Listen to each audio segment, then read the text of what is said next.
আমাদের ব্রাহ্মণবাড়িয়া শহরের ভিতরে এত বড় বার্গার আমি অন্য কোনো রেস্টুরেন্টে দেখি নাই, এবং পাস্তার মধ্যে তারা প্রচুর পরিমাণে চিজ ব্যবহার করেছে। আর মিট বক্সের কথা কি বলবো, দেখি বুঝতে পারতেছেন। এবং সাথে চিজে ভরপুর ছিল পিৎজাটা। আমি এখন আছি খান রোমানসিয়া একটি রেস্টুরেন্টে। এইটা হচ্ছে খেপসার জন্য বিখ্যাত, রিসেন্টলি ভাইরাল হওয়া রেস্টুরেন্ট। কিছুদিন আগে তাদের রেস্টুরেন্টের খেপসার ভিডিও করেছিলাম পার্ট 1, আর এটা হচ্ছে পার্ট 2 এর ভিডিও। এইখানে যে আপনারা শুধু খেপসা পাবেন তা না, এর পাশাপাশি আপনারা এইখানে চাইনিজ আইটেমও পাবেন। তাদের রেস্টুরেন্টে যা যা আছে তাই নিয়ে বসে গেলাম আমি। তাহলে চলুন এখন আপনাদেরকে জানাই কোনটার প্রাইস কত এবং কোনটার টেস্ট কেমন ছিল। এই পাস্তাটা হচ্ছে 300 টাকা প্রাইস। ভিতরে যেমন পাস্তার কোয়ান্টিটি ভরপুর, তেমনি উপর দিয়ে চিজের কোয়ান্টিটি ভরপুর। আমার কাছে পাস্তাটা ক্রিমি টাইপের লেগেছে ভিতর দিয়ে, কারণ মেয়োনিজের পরিমাণটা একটু বেশি ছিল, যার কারণে টেস্টটা আমার কাছে একটু ভিন্ন রকম লেগেছে। এখন টেস্ট করব তাদের খান রোমানসিয়ার স্পেশাল পিৎজা। এইটা হচ্ছে 12 ইঞ্চি, এটার প্রাইস হচ্ছে মাত্র 750 টাকা। তাদের পিৎজার ডোটা খুবই সফট এবং উপরে সসেসের কোয়ান্টিটি ছিল প্রচুর, এবং পিৎজার সাথে তারা একটি মিউনিস এবং একটি সস দিয়ে থাকে। দুইটা দিয়ে আমি টেস্ট করি, দুইটার টেস্টই ভালো আসে, মানে এক কথাই টপ নচ।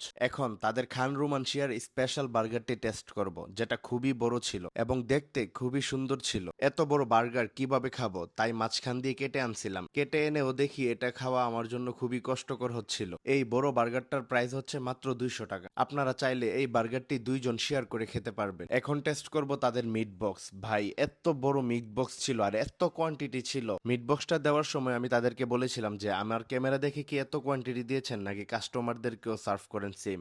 ওনারা আমাকে বলল যে এর থেকে নাকি আরো বেশি কাস্টমারদেরকে সার্ভ করে থাকে। এবং তাদের মিট বক্সের মধ্যে আপনারা কোনো ফ্রেঞ্চ ফ্রাই পাবেন না। মিট বক্সটাতে অনেক কোয়ান্টিটি রয়েছে। পুরোটা মিট বক্স জুড়ে আমি একটিও ফ্রেঞ্চ ফ্রাই পাই নাই। মিট বক্সের প্রাইস হচ্ছে 240 টাকা। রিজনেবল প্রাইসের মধ্যে তাদের রেস্টুরেন্টের খাবারগুলা খুবই চমৎকার লেগেছে আমার কাছে। এবং তাদের রেস্টুরেন্টের লোকেশনটা হচ্ছে কাউতলি ব্রিজের পাশে। শহর থেকে যদি কাউতলি ব্রিজে আসেন তাহলে হচ্ছে হাতের ডানে, এবং বাদুগর থেকে আসলে হচ্ছে হাতের বামে। ভিডিওটি ভালো লাগলে পেজটি ফলো করে রাখবেন। আসসালামু আলাইকুম।